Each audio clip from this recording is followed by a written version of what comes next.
بزدني علما.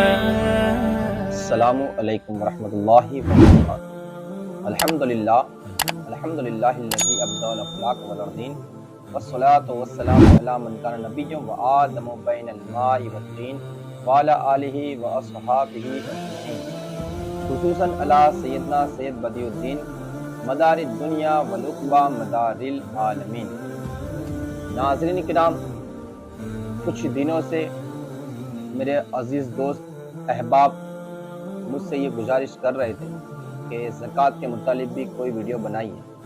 تو کافی دنوں سے میں ریسرچ کر رہا تھا، پڑھائی کر رہا تھا، مطالعہ کر رہا تھا، اور بہت سی کتابوں سے میں نے اخذ کیا اور تھوڑی تاخیر ہو گئی مجھ سے، لیکن انشاءاللہ 2 یا 3 پارٹس کے اندر تھوڑا تھوڑا میں زکوٰۃ کے متعلق بیان آپ لوگوں کی بارگاہ میں پیش کروں گا اور کوشش کروں گا کہ آپ لوگوں کو صحیح معنی میں زکوٰۃ کے مسائل سمجھا پاؤں. پہلے زکوٰۃ کا فلسفہ اور ایک اچھا تبصرہ اس پر جس نے کیا ہے وہ آپ لوگوں کی سماعت کو میں حوالے کرنا چاہوں گا. آپ سماعت فرمائیے تاکہ زکوٰۃ آپ کو اچھی طریقے سے ذہن نشی ہو جائے.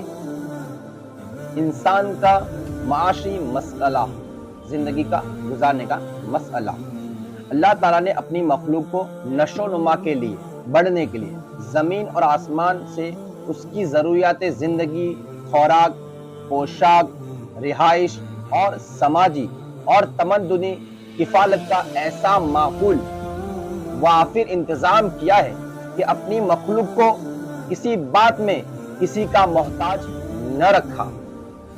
لیکن ابتدائے خلق سے جب سے دنیا آباد ہوئی ہے، نسل انسانی کے دشمن شیاطینی عناصر نے خدائے پاک کے کیے ہوئے وسائل رزق پر غاصبانہ تسلط کر رکھا ہے، مطلب غصب کر رکھا ہے، قبضہ کر رکھا ہوا ہے.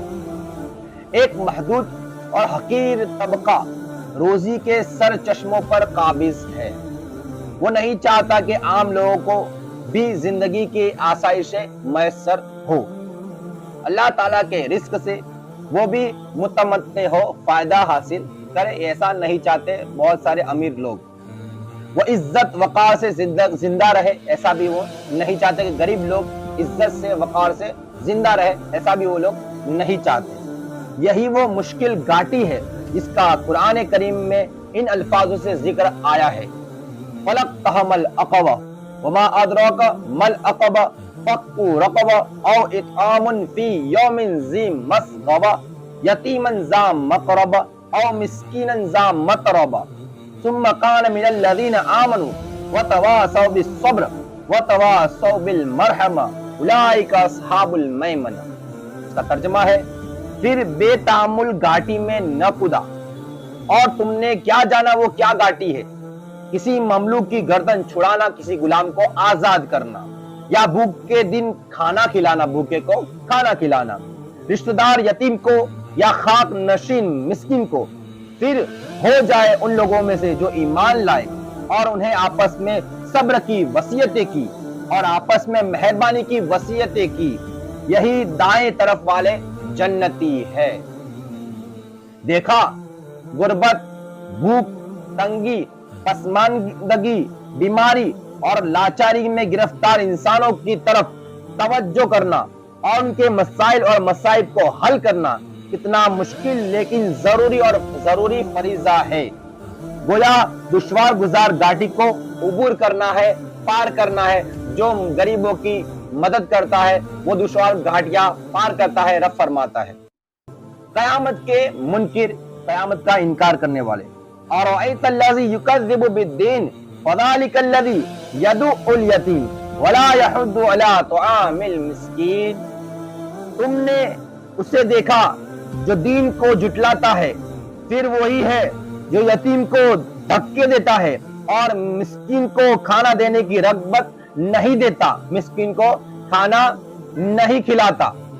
جنتی جہنمی سے پوچھیں گے، پھر جنتی جہنمی سے پوچھیں گے: ما سلککم فی سقر قالوا الم نکو من المصلین ولم نکو نطعم المسکین. تو تمہیں جنتی جہنمی سے پوچھیں گے تو جہنمی کیا کہیں گے؟ تمہیں کیا چیز دوزخ میں لے گئی؟ تو جہنمی کہیں گے، وہ بولیں گے ہم نماز نہ پڑھتے تھے اور مسکین کو کھانا نہیں دیتے تھے۔ جھٹلانے والے مالدار کا کیا معاملہ ہے؟